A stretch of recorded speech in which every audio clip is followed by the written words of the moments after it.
कि एक आय मजीदा का एक हिस्सा जिसमें इरशाद रब्बुल इज्जत है, हुवल्लज़ी खलक़ल मौत वल हयात, वो अल्लाह है जिसने मौत और हयात को खल्क किया।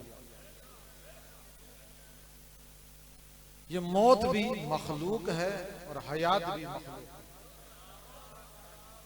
हुवल्लज़ी खलक़ल मौत वल हयात, वो अल्लाह जिसने मौत को खल्क किया। जो चीज खल्क होती है वो मखलूक कहलाती है। खालिक अल्लाह है, और जहां सारी कायनात और सारी तकवीन को खल्क किया, जमदात, नबतात, हवानात, जिन और इंस, आसमानों और जमीनों को खल्क किया, वहां फरमाता है मैंने मौत को भी खल्क किया और मखलूक को भी खल्क किया। मौत और हयात को खल्क किया। अल्लाह के नजदीक मौत भी मखलूक है और हयात भी मखलूक। और मौत को पहले खल्क किया, हयात को बाद में खल्क किया। वल्लज़ी खलक़ल मौत वल हयात, मौत पहले है और हयात बाद में। हम दुनिया में आते हैं और हयात से सरफराज होते हैं और फिर हयात से ममात में चले जाते हैं। तो हमारी नाक़िस अक़ूल में ये बात शब्द है कि हम पहले आते हैं और बाद में मौत आती है। अल्लाह की किताब में ये मरकूम है कि मौत पहले की मखलूक है और हयात बाद की मखलूक है।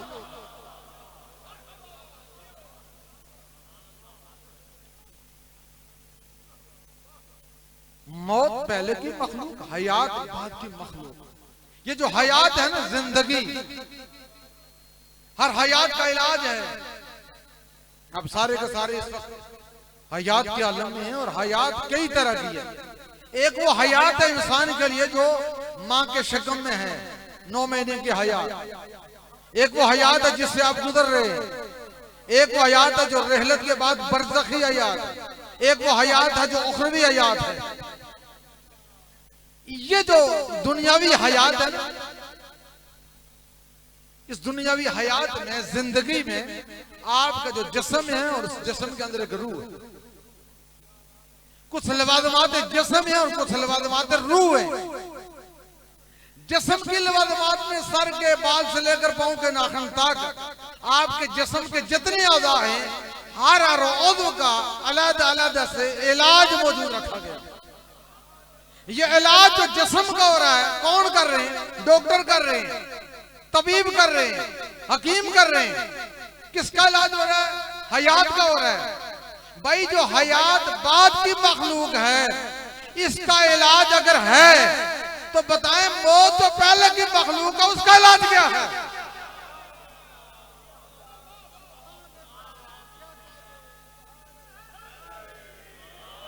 और मखलूक का इलाज है, हयात का इलाज है। हयात भी मखलूक, मौत भी मखलूक।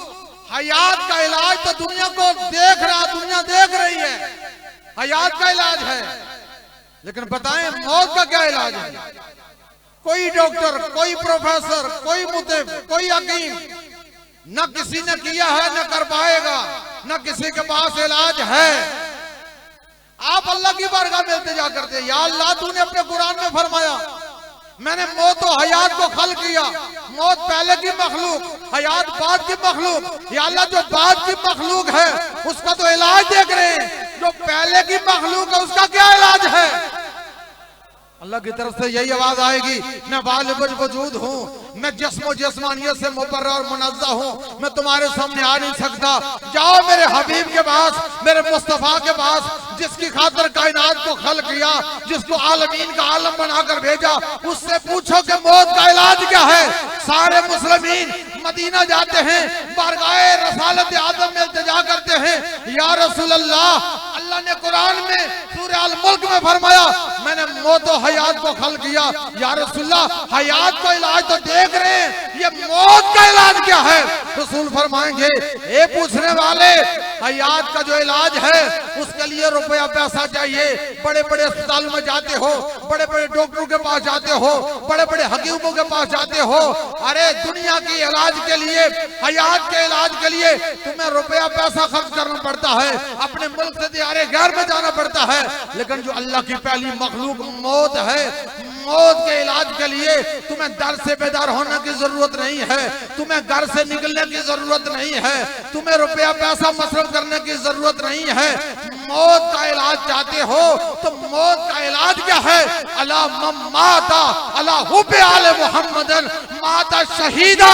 अगर हमारी मोहब्बत लेकर मरोगे तुम्हारी मौत का इलाज हो जाएगा। वो इलाज क्या होगा? तुम्हारी मौत को अल्लाह शहादत में तब्दील कर देगा।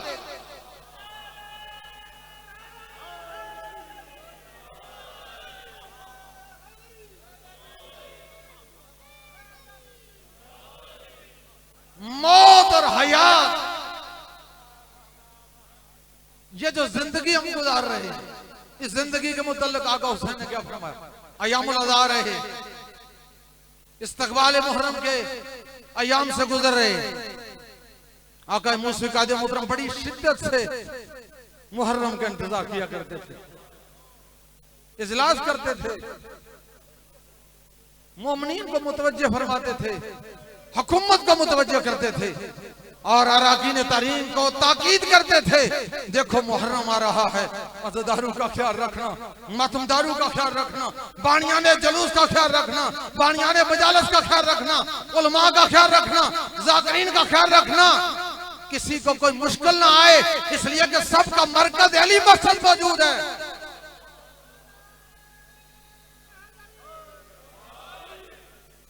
मुहर्रम के अयाम करीब, ये जो आका हुसैन के अयाम है, आका हुसैन ने इस जिंदगी के मुतल्लिक क्या फरमाया? वक्त में गुंजाइश की तफसीलात में जाओ। आका हुसैन का 2 महीने और 8 दिन जिस आका की आपने अज़ादारी करनी है, उस आका हुसैन ने इस हयात का क्या फलसफा बयान किया? फरमाया इन्नल हयात अकीदतुन वल जिहाद। याद रखो हमारे मानने वाले, हमारे चाहने वाले, हमारे मुहिब्बीन, हमारे मवाली, हमारी विलायत का इकरार करने वाले, याद रखना ये जो हयात मिली है ना, इस हयात को बेकार मसरफ ना करना। इस हयात का एक मकसद है। मकसद हयात क्या है? आका ने फरमाया इन्नल हयात अकीदतुन वल जिहाद। ये जिंदगी 2 चीजों का नाम है, एक अकीदा और एक जहाद। अकीदा से क्या मुराद है? आका बताना ये चाहते हैं। जिस अकीदा को बताने के लिए हुसैन करबला में आए, क्या था? अकीदा तौहीद, अकीदा नबूवत, अकीदा अदल इलाही, अकीदा इमामत व विलायत, अकीदा मुआद व आखिरत। ये जो अकीदे की चीजें हैं, 61 हिजरी में यजीद क्या कर रहा था? अकीदे तौहीद पर ज़रबे लगा रहा था, नबूवत और रसालत का तमस्खुर उड़ा रहा था।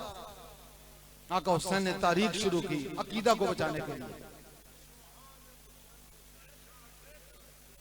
फरमाया ये जिंदगी 2 चीजों का नाम, अकीदा और जहाद।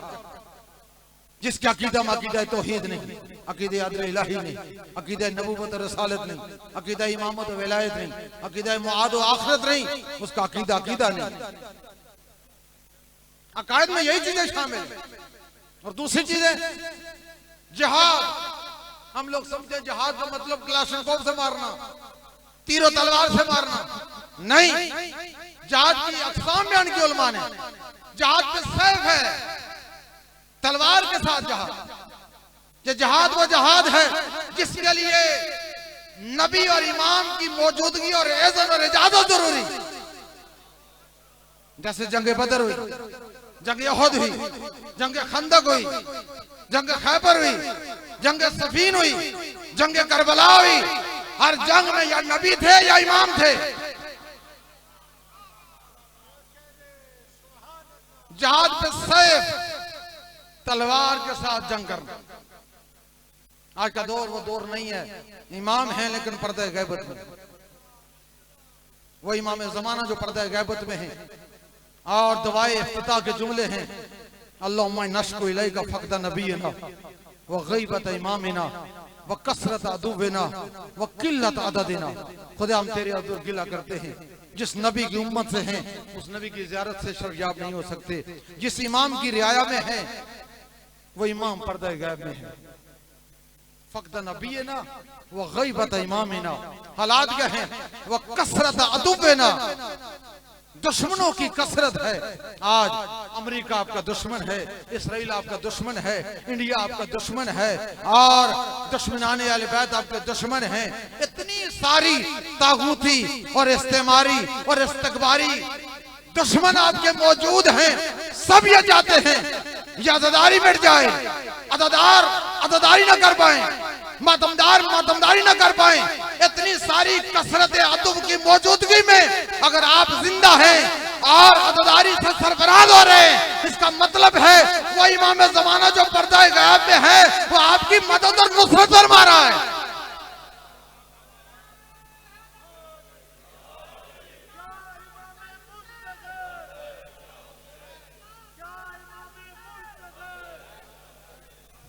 कसरत अदुबिना,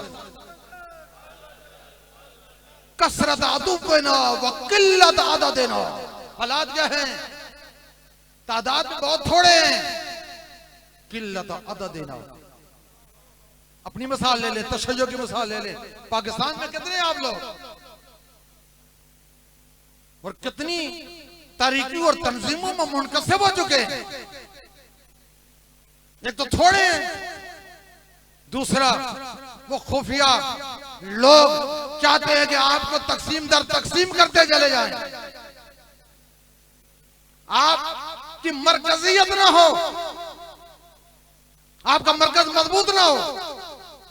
इसलिए कायदे मोहतरम ने इस कौम के लिए 5 रहनुमा असूल दिए, विलायत, अज़ादारी, हुर्मत, सादात, एहतराम मरजाइयत और मरकजियत। ये मरकजियत का मकसद यही था, किल्लत अदद देना। आप थोड़े हैं तो थोड़े हैं मुज्तमे हो जाएं, मजबूत हो जाएं, यकजा हो जाएं, विलायत और अज़दारी से सरफराज और सरशार हो जाएं। दुनिया की कोई ताकत आपको नुकसान नहीं पहुंचा सकती। जिस कौम के पास विलायत का आइटम है, अज़दारी की ताकत है, दुनिया को क्या इल्म इस अज़दारी की कितनी बड़ी ताकत है।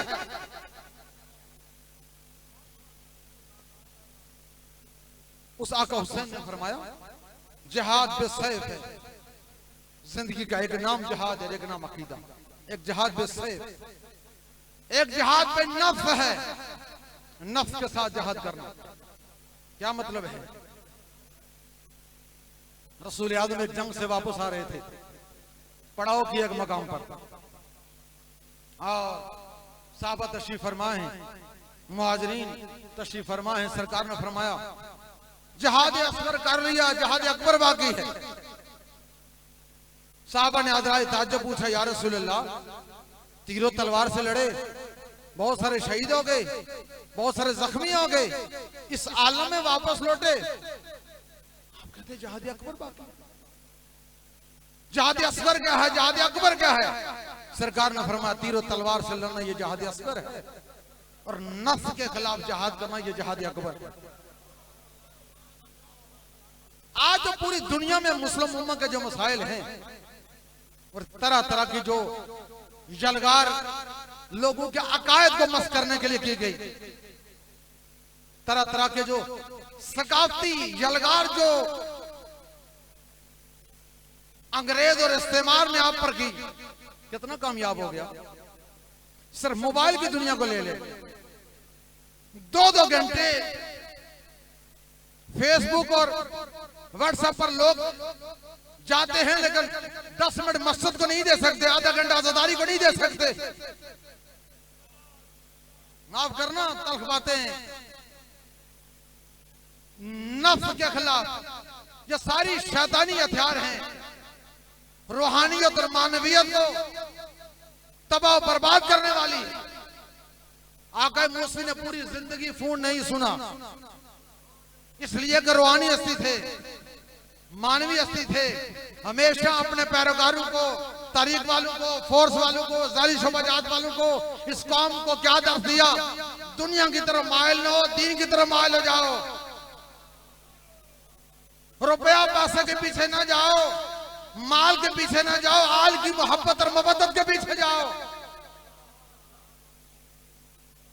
दुनिया से मोहब्बत ना करो, रूहानियत को, मानवीयत को शार बनाओ। मुख्तसर से हुजरा में बैठकर पूरी पूरी रात दुआएं पढ़ के, पूरी पूरी रात इबादत करके ज़ुहद तकवा की उस मेराज को पहुंचे कि आपके असातिज़ा जो नजफ कुम में हैं वो फरमाते हैं कि मूसवी उस मज़े कलंदर को कहते हैं, अगर कुम की सरजमीन पर आए हम उसके पीछे नमाज पढ़ना फख्र समझें। रूहानियत, जहाद पे नफ्स, नफ्स के साथ जहाद करना। जिस्म का इलाज तो हर कोई करता है, लेकिन नफ्स का इलाज बहुत मुश्किल है। और नफ्स का इलाज किस बात से होता है? आगा जी ने जो 5 रहनुमा असूल दिए, उनमें से पहला असूल विलायत है, अज़ादारी है, हुर्मत सादात है। ये विलायत वो है जिससे नफूस की तहारत होती है। मैं नहीं कहता, इमाम नकी अलैहिस्सलाम ने ज़ियारत जामे में इरशाद फरमाया, या अहले बैत नबुव्वा फ़ज़ल फ़ज़ून बिवलायतिकुम, या अहले बैत नबुव्वा, दुनिया में जितने भी लोग कामयाब होने वाले हैं वो उस वक्त तक कामयाब नहीं हो सकते जब तक आपकी विलायत से मुतमस्सिक न हो जाएं। फिर फरमाया, आपकी विलायत करती क्या है? फमा खस्ससना बिही मिन विलायतिकुम, आपकी विलायत की खुसूसियत क्या है?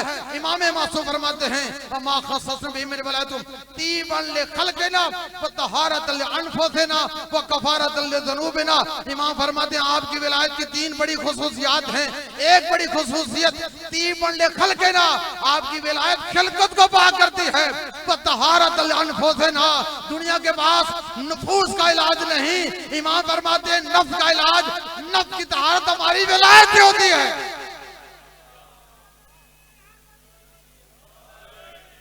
व कफारतन लिज़ुनूबिना, जहाद बिन नफ्स।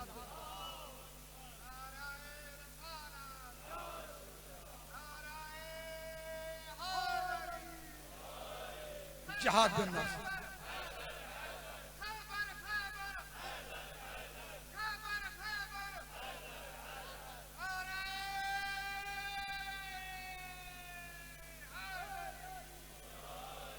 जिंदगी में, आपकी दुनिया में अहम तरीन मंजिल नफ्स की तरबियत है। रूह को ताकतवर कर, नफ्स को मजबूत कर।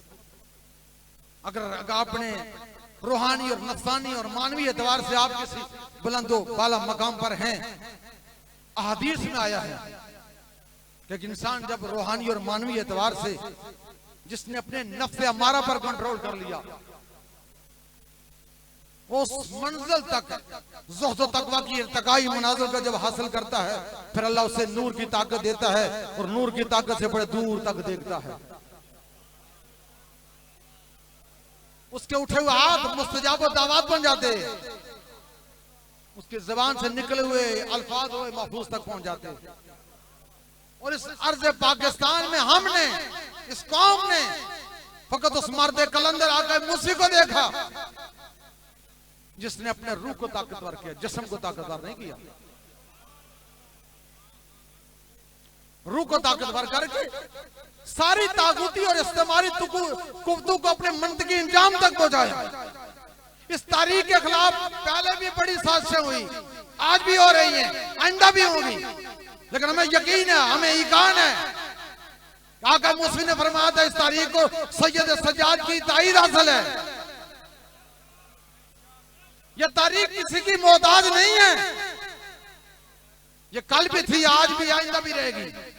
न कल हमारी मोहताज थी, न आज हमारी मोहताज है।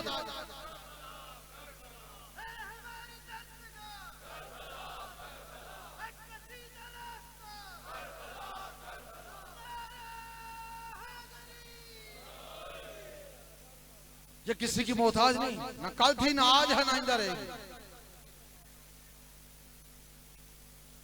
हम सब ने आगा जी मूसवी सरकार की इस अमानत को अपनी नस्लों तक मुंतकिल करना, किरदार अदा करना। कोई नामो नमो, कोई शोहरत तलबी, कोई रियाकारी की ना जरूरत है, ना की है, ना करनी है। खुदा की लाख नहीं करोड़ों लानतें उस शख्स पर जो तारीख को अपने जाती मकासद के लिए इस्तेमाल करे। यह तारीख किसी की जात के लिए नहीं है, जज्बात मुकद्दसा के लिए है।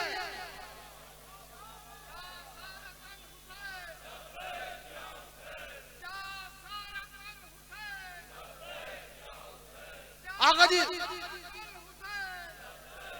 मूसवी सरकार ने इस तारीख के लिए अपना सब कुछ छोड़ दिया। उनकी हकीकी बहन काजमी साहब मौजूद है यहाँ उनके भांजे, इनकी वालदा की वफात हुई, मूसवी साहब की हकीकी मशीरा। आगा जी ने मुझे हुक्म दिया कि आपने चकवाल जाकर जनाजा पढ़ाना। हकीकी भाई मकबूल हसन शाह फौत हुए, यहाँ अली मसजिद उनकी लाश लाई गई, उनका ताबूत लाया गया और उनका नमाज जनाजा मुफ्ती बासम अब्बास हमने पढ़ा। आगा जी ने पीछे होकर नमाज पढ़ी। क्या मतलब? जहां आगा जी ने तारीख के लिए अपने खानदान को छोड़ दिया, हमें यह दस दिया, मैसेज दिया, पैगाम दिया, दुनिया की हर चीज पर अगर तुमने तरजीह देनी है वो तारीख के नवाज़ों में गजा दिया है।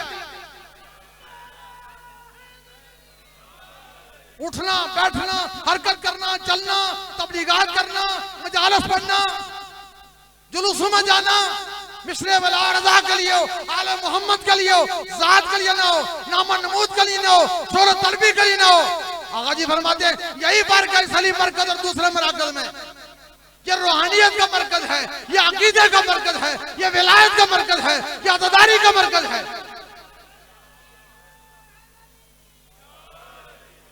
आज अगर कोई अपनी जाती मुफादात के लिए मुझे ओहदा नहीं मिला, मुझे फलां जगह पर नहीं रखा गया, और आपका घरौनी किरदार जो आपने तारीख की हुर्मत को पामाल किया, इतना में मर्जाइयत के सिलसिला आका मूसवी को पामाल किया, उलमा की बेहतरामी की, और किन किन घरौनी खेलों में खेलते रहे। हमको सादा नादान नहीं है, हम समझते हैं बहुत सारे असरार और नमूद हमारे पास हैं, लेकिन हम सिर्फ और सिर्फ अली मस्जिद के तकद्दुस के लिए, तारीख के तकद्दुस के लिए खुदा की कसम खामोश है।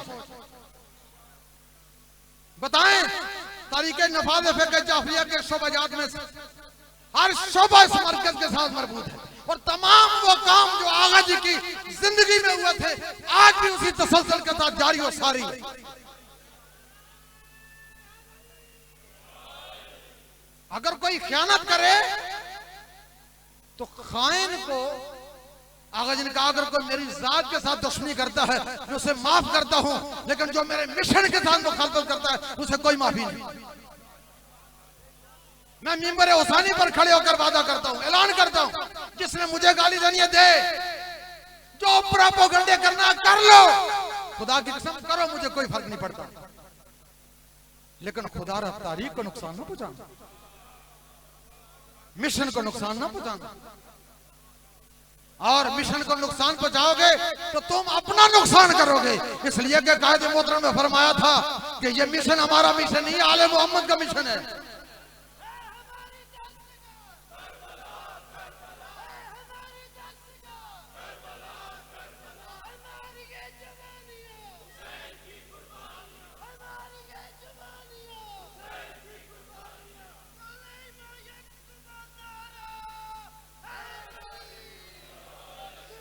एक बात करना चाहता हूं, 15 मई को 8 उलमा ने और 2 आगा जी के शहजादेगान फरजंदान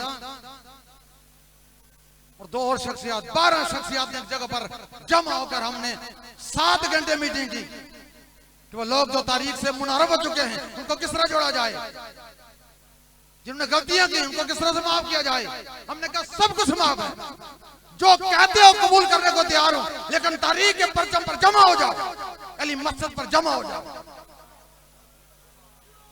आंटी रिटर्न रिकॉर्ड हमारे पास मौजूद है, तो देखना चाहे हम दिखाने को तैयार हैं। उसको खाए नहीं है। वो जालिम कौम में 15 साल गुजारे और 4 बड़े मराजों ने इजाज़त इतिहाद और इजाज़त रवायत दिया है। आगे मूसवी की जूती उठाने के तबाल में 18 साल तालीम हासिल करके दरसे खारिज पढ़ के आया कि सर पर कपड़ा नहीं इमामा जिम्मेदारी है। ये सुप्रीम काउंसिल ने ऐसे खुदामी नहीं दी, कुछ शरायत हैं। आए मरकज में बैठे हमारे साथ बात करें, अपनी गलतियों का इतराफ करें,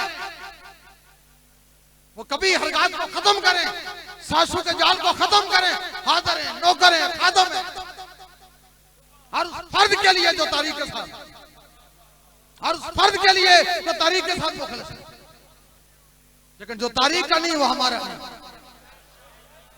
जो आगा जी का ना हो सका फिर वो हमारा भी नहीं हो पाएगा।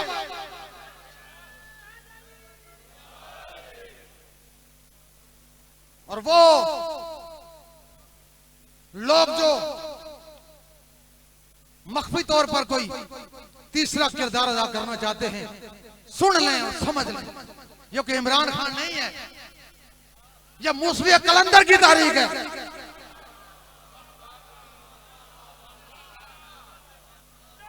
याद रखें, यह मूसवी कलंदर की तारीख है, इसका इमाम सज्जाद की तारीख है।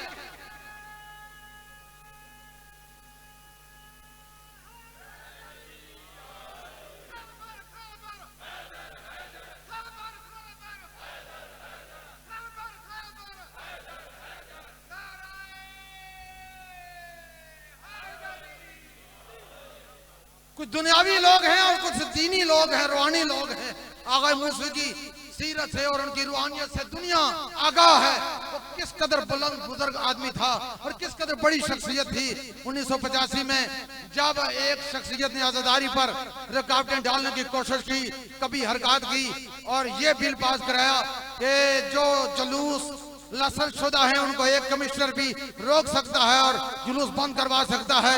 तो मूसवी कलंदर ने कदीमी बारगाह में अरे मरकजी जुलूस में जो एहतजाजी जुलूस जो एजिटेशन का 8 महीने तारीख जुलूस में एक तकरीर करते हुए बयान किया। आज भी आगा जी की वो कैसेट और वो तकरीर मेरे पास मौजूद है। आगा जी ने ऐलान किया था, याद रखो हम वो नहीं है जो भागने वाले हैं, हम कर्रार के मानने वाले हैं, गैर फर्रार के मानने वाले। हमारा मरकज करबला है। करबला का ये दर्स है कि दर्स करबला का खौफ खुदा का है। याद रखो, हर चीज से टकरा जाओ, हर चीज को मलिया मेड कर दो, लेकिन आजादारी से न टकराना। इसलिए कि मूसवी ऐलान कर रहा है कि जो भी आजादारी से टकराएगा पास हो जाएगा। और दुनिया ने तमाशा देखा।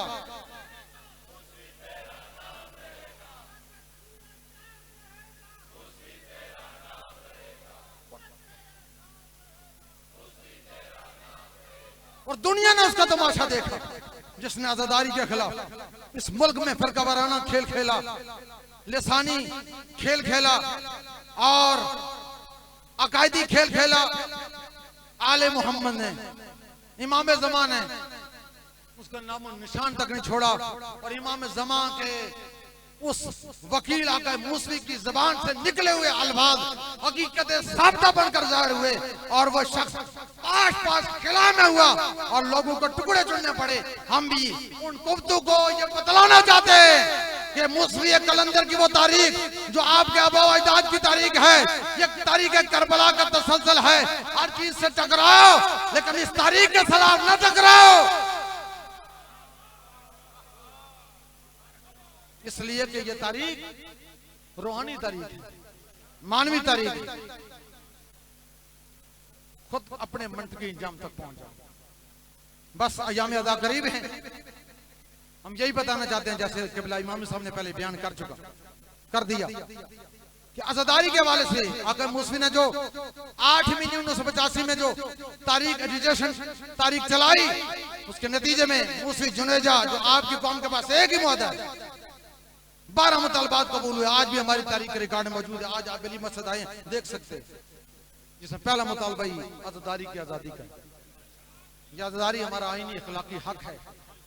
इस मुल्क में अगर हिंदू अपना त्यौहार मना सकते हैं, ईसाई अपना त्यौहार मना सकते हैं, सिख अपना त्यौहार मना सकते हैं और अकलियत लोग अपना किरदार अदा कर सकते हैं, अपने मजहबी अकायद के हवाले से अपनी रसूमात अदा कर सकते हैं, तो ये मुल्क तो बनाने वाले अहले तशय्युअ हैं। मोहम्मद अली जना अली रहमान ने बनाया और अल्लामा इकबाल ने नक्शा तस्वर पेश किया और उसकी बुनियाद अल्लामा इकबाल ने जो नक्शा बयान किया और उसको मार्ज वजूद में लाने वाले कायदे तो मोहम्मद अली।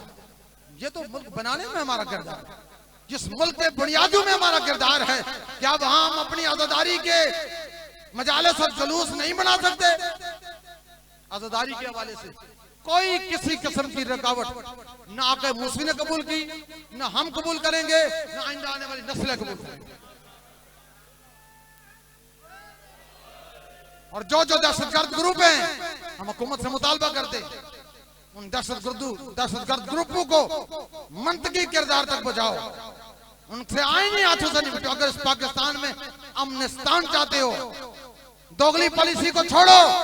एक तरफ 80 के करीब कलअदम ग्रुप और दूसरी तरफ वही कलअदम ग्रुप अपोजिशन में भी है, हुकूमत में भी है, रोहित दलाल कमेटी में भी है, अमन कमेटियों में है, इस्लामी नजरियाती कौंसिल में है। जब तक हुकूमत के दोगली पॉलिसी नहीं छोड़ेगी, इस मुल्क में अमन नहीं हो सकता। जो दहशतगर्द हैं, जो उनके पुष्पना है, उनके ऊपर खुद हुकूमत ने छतरी मुहैया की रखी है। किस तरह अमन कायम होगा? या उस कलअदम लिस्ट के ऊपर लकीर मारो, सबको आजाद कर दो। अगर उनको कलअदम करार दिया है तो फिर उनके साथ मंतकी और आईनी हाथों से निपटो, उनको जेल में डालो, ताकि उनको पता चले कि गैर मुल्की फंडिंग पर पाकिस्तान के अमन को क्यों तबाह कर। इसी के साथ एक जुमला मुसाहिब कार्य करके जाकिर साहब को दावत देना चाहता हूं। जाकिर साहब मौजूद हैं, आखिर जाकिर पढ़ेंगे और ये जाकिरीन को पढ़ाने की सीरत भी आले मोहम्मद से है। इमाम रजा अलैहिस्सलाम खुद नीचे बैठते थे और बेबले खजाई से कहते थे कि तू मिंबर पर बैठकर मेरे जद हुसैन के मुसाहिब। इसलिए अच्छे अंदाज में, अच्छे लहजे में गुर्बत के ये मसाइब अच्छे अंदाज में पढ़ते हैं और मोमिनीन सरफराज होते हैं। तफसीली मसाइब मेरे भाई जाकिर पढ़ेगा। इमाम रजा अलैहिस्सलाम के हुजूर में इब्ने शबेब आपके साहबी आया, उसका वालिद फौत हो गया। रोता हुआ बारगाह इमाम रजा में हाजिर, मौला मेरा वालिद फौत हो गया। इमाम ने उसके सर पर हाथ रखा और फरमाया, इब्ने शबेब इन कुंता बाक़ियन फ़अब्की अला जद्दिल हुसैन।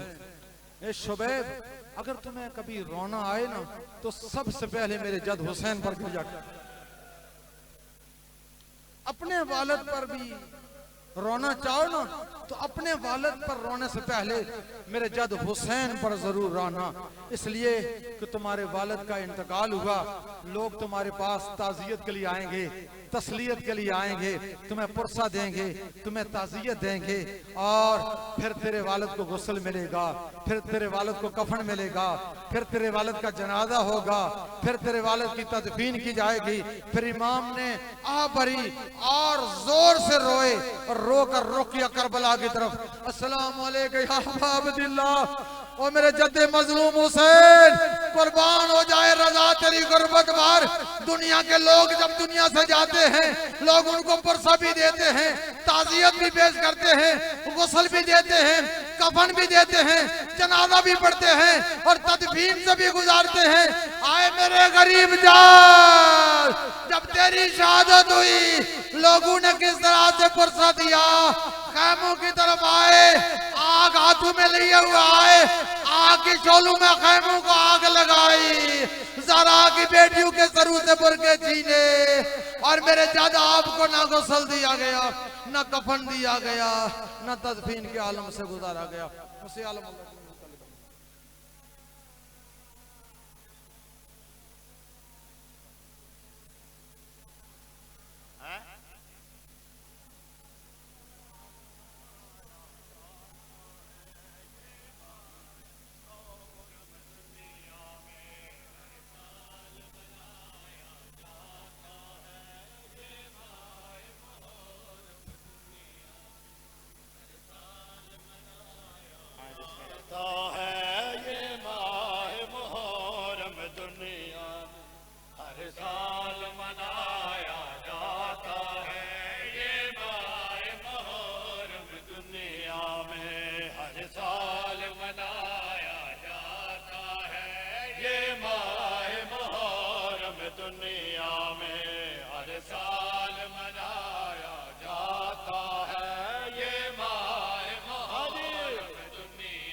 मजलूम हुसैन